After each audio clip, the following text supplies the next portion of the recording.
Mw'abantu mwe iyi mbwa nta hantu muyizi, njyewe ndayibonye turahuye mbona hari ahantu nayibonye mu kavidewo. Iyi mbwa aka kanya irababaye cyane, iyi mbwa iri mu gahinda, ba sebuja barayitaye, aka kanya irimo irangara mu mihanda ya hano i Kigali, inzara irenda kuyinogonora.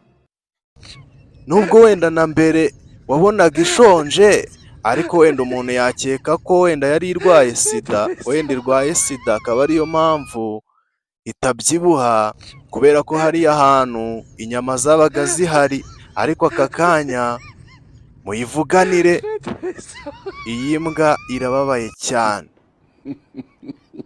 irababaye cyane, agahinda karakanyagwa.